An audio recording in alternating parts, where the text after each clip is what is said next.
She sold 42 lots of land she never owned.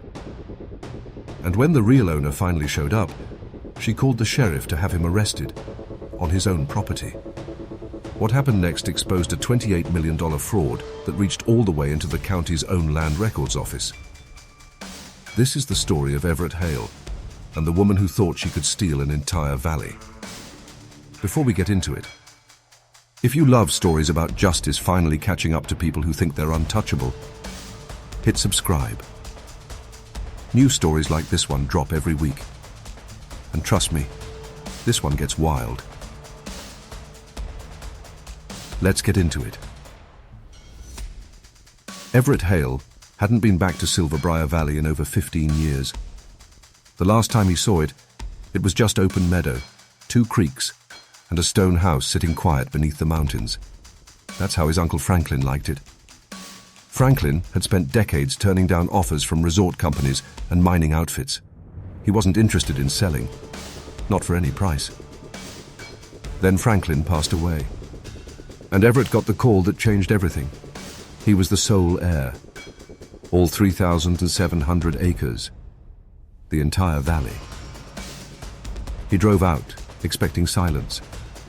What he found instead was a construction site. Freshly paved roads cut through the meadow, survey stakes in neat little rows, and a massive billboard reading, Silverbriar Estates, exclusive mountain lots starting at $850,000. 42 of those lots were already marked sold. Everett asked the site manager one simple question. Who authorized this? The answer came fast, a phone call, and within 10 minutes a white SUV rolled up the new road. Out stepped Marlene Voss, designer sunglasses, a folder full of paperwork, and zero doubt in her voice. She told Everett the Homeowners Association had legally controlled the valley for 6 years, that Franklin had sold everything except the stone house. Everett asked to see that to transfer documents. She handed him a photocopy, Franklin's signature right there in black ink. Except Franklin never signed in black ink, always blue, always with his middle initial. This one had neither. Everett said nothing. He just warned her calmly to make absolutely sure she actually owned what she was selling. Marlene laughed in his face and called the sheriff. 2 patrol cars rolled in. Marlene stood with her arms crossed, fully expecting Everett to be dragged off in handcuffs. Sheriff Grant Holloway climbed out and listened to both sides. Everett handed over the will, the certified deed, the probate court's ownership certification. Grant read every page.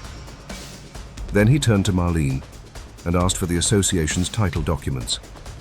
She produced the same shaky photocopy. Grant made a decision on the spot. No arrest. Not without a court order.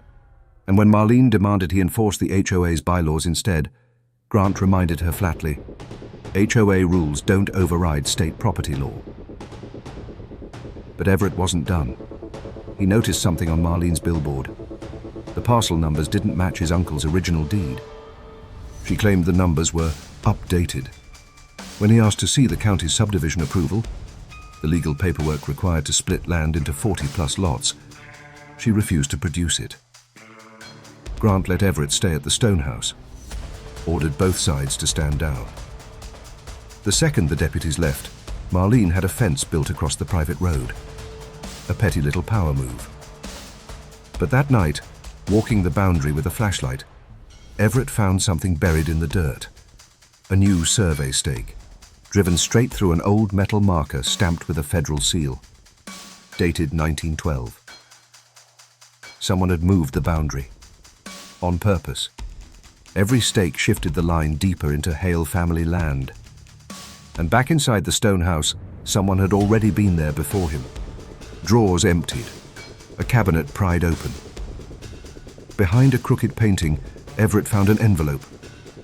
A photo of his uncle with a man named Nolan Mercer. And on the back, in Franklin's own handwriting, do not trust the new map. The eastern line has never moved. Nolan Mercer turned out to be a retired land surveyor, and once he learned Franklin had died, he finally talked.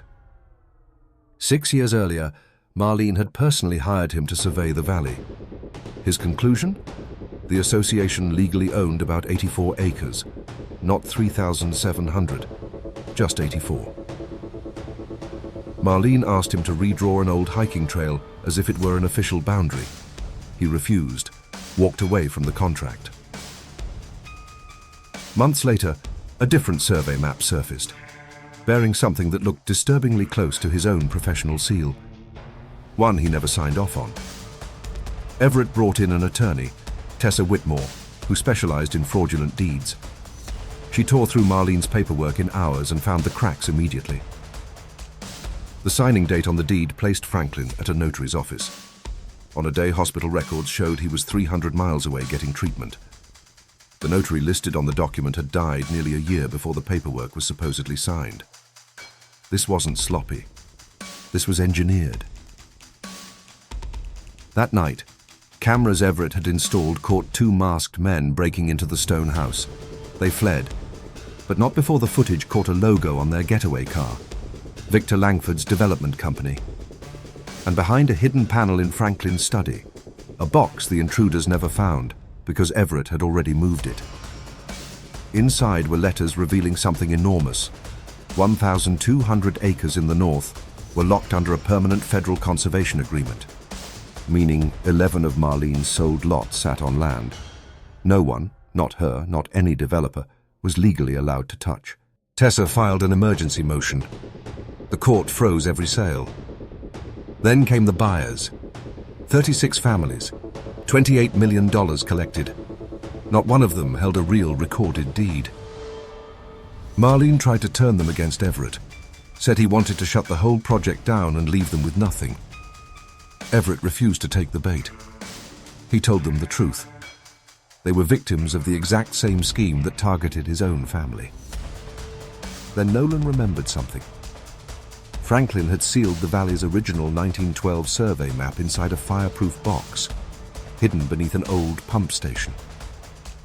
They found it before sunrise.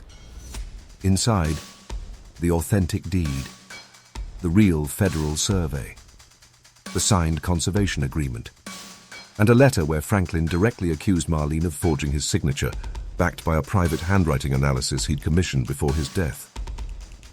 At the courtroom hearing, Marlene's lawyers called the recovered map a fake.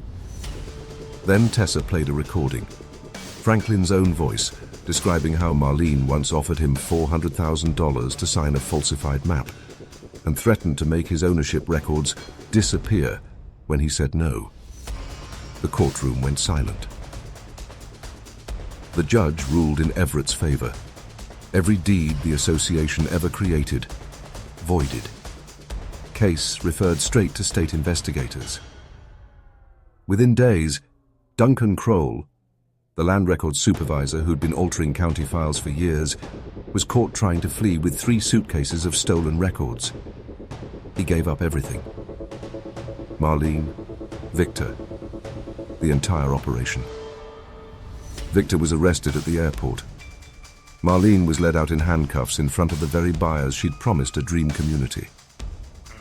No one cheered. They just watched. Everett didn't force the 36 families off the land.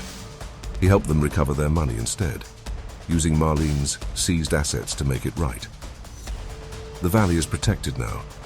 The billboards are gone. And above his uncle's old desk hangs the original 1912 map with a small handwritten plaque underneath. Ownership does not belong to whoever shouts the loudest. It belongs to whoever stands on the side of the truth. If you made it this far, let me know in the comments what part got you the most. And subscribe, because next week's story is even wilder.